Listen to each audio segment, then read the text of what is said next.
Sometimes in your spreadsheet, you want to restrict what values are present in your table or different cells. In this video, I'll show you how to do input validation in LibreOffice Calc. Hi, my name is Michael, and I give tutorials and quick tips for LibreOffice Calc. Let's get started with today's tutorial.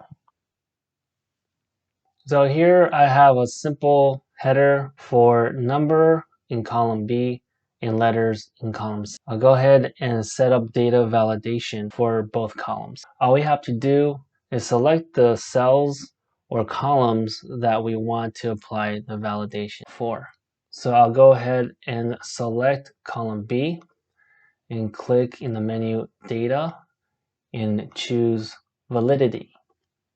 Now the validity wizard shows up, and under the allow dropdown, I can select from a variety of different choices. The one that would work for my column is whole numbers. And with whole numbers, we have further options such as data and value. This allows me to choose different equalities such as less than or greater than, and etc. So for now, I won't consider these options, and I'll move on to the next tab, which would be Input Help. What Input Help allows us to do is we can check this, and whenever I select a cell in column B, it'll show a little tooltip. For the title and Input Help box, I'll just put in some information.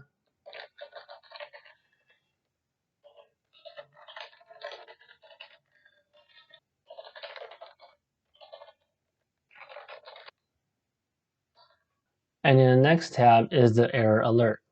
Under the alert, there's an action drop down, and by default, it is chosen to be stop. What stop does is to prevent the user to input data that doesn't match the criteria. If we were to choose warning, which I'll test here, it'll just show a warning box, but it'll actually allow the user to put in data that does not satisfy the criteria.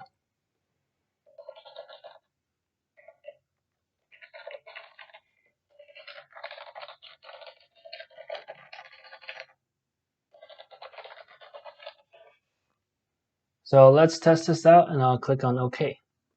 Here already, because I've selected column B from before, the information is already showing, which we see in the yellow tooltip. Now if I click into different cells, the tooltip continues to be displayed. When I click away, the tooltip goes away. So now let's try typing in some invalid data. I'll go ahead and just type in a word. And when I attempted to press enter to save the word, we see this warning box appear. And it's using the title and the content that I typed earlier into the wizard. If I click OK, it actually allowed me to use my name, even though it's supposed to be for numbers only. So now let's try to set up column C for data validation.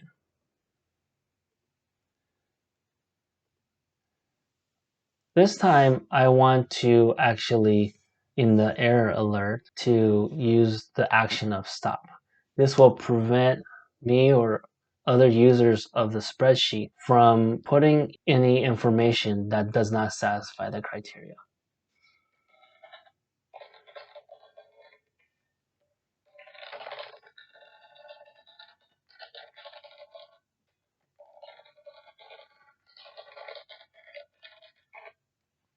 Now under criteria, I'll go ahead and change the allow. By default, it's all values.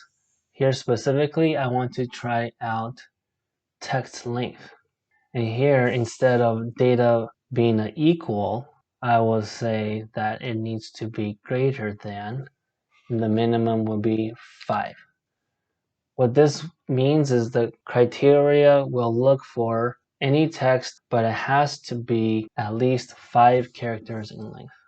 And for the input help, I'll go in and put in some information as well, just to make this more user-friendly.